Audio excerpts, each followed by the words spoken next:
In 3 short biographical excerpts, I'll tell you why people are wrong about you. Alexander, upon defeating the kingdom of Persia, entered the palace of Darius III, who was Persia's king. When he saw the magnificence of his palace, he muttered to himself, if Aristotle had seen Babylon, he wouldn't have called it barbaric. If others could see your vision, they may not be inclined to malign you and call you crazy. We could all agree that Aristotle is a studious man, fine a philosopher, brilliant among scientists. He produced knowledge across multiple disciplines, science and technology alike, philosophy, governance, leadership, politics, and on and on. Yet he was wrong about the grandeur of Babylon. He falsely insulted what he did not know by calling the Babylonians barbaric. Experts can potentially get it wrong when it comes to you and your visions. One of his most prolific students is Alexander the Conqueror, later named the Great by the Romans. Alexander owes a part of his successful early life conquests to Aristotle, his teacher, and another part to his mother, Olympias, who filled his head with thoughts of his so-called godly fatherhood. Yet these achievements will not preclude Aristotle from misjudging the people he never really got to know. Why was such an erudite to be so wrong about Babylon? Simple, he'd never seen it. Neither did he ever visit it. Not even once. There are people who are calling you names, telling you can't go somewhere. They do so only because they've not been there themselves. If you feel drawn to something, there is little sense in consulting with people who have no idea where you want to go. You need to realize they are wrong about you, because they haven't experienced what they talk about. Their own fears and failures cloud their judgments. They have no sense of imagination of what you see. They call you dumb, but are you really? Perhaps you are not smart within the limitations they have imposed on you. Nonetheless, smart in your own unique way. People's opinion of you does not have to become your reality. They call you desperate, but have you considered that your uniqueness is a function of how special you are? Perhaps they call your dreams unrealistic and you a fanatic, but consider the words of wise men. If you build castles in the air, you don't need to tear them down, just put foundations beneath them. When Galileo, the Italian scholar, defended heliocentricity, saying the sun is the center of our world, in his work, The Two World Systems, his colleagues opposed and doubted him.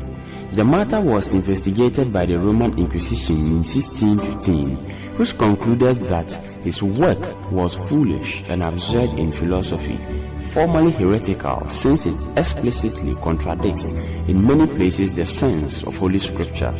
He was tried by the Inquisition, found vehemently suspect of heresy, and forced to recant. He spent the rest of his life under house arrest. Now though, after such wrongful misapprehension, among his numerous other accolades, he is being touted as the father of observational astronomy. Eventually, your rightfulness will be demonstrated to the entire world if you don't give up. Although for a whole decade, Galileo stayed well away from the controversy, he revived his project of writing a book on the subject, encouraged by the election of Cardinal Matteo Barberini as Pope Urban VIII in 1623. Barberini was a friend and admirer of Galileo and had opposed the condemnation of Galileo in 1616. Galileo's resulting book, Dialogue Concerning the Two Chief World Systems, was published in 1632 with formal authorization from the Inquisition and papal permission. It is absurd as much as it is painful to have to endure the disdain of those whose support you yearn for. At least, if they won't throw their weight behind you, why not just let you go without impeding you? They do what they do because they are wrong about you. They have no knowledge of what you can do. Copernicus was a polyglot, fluent in many languages and a polymath, expert in multiple disciplines. He is credited with several economic, scientific, and philosophical theories. Just because he never demonstrated any interest in Protestantism, he was vilified. His personality and life work was attacked. William Mayford, a Dutch refugee who settled in Elbląg, wrote a comedy in Latin. Morosophus translated The Foolish Sage and staged it at a Latin school he had established there.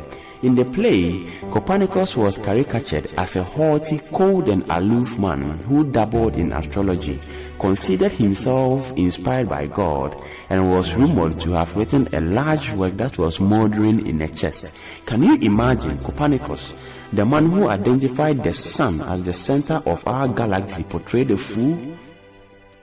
As if that were not enough, elsewhere, Protestants were the first to react to news of Copernicus' theory. Referring to Copernicus, Melanchthon, a writer, wrote, "Some people believe that it is excellent and correct to work out a thing as absurd as did that Sarmatian astronomer who moves the earth and stops the sun.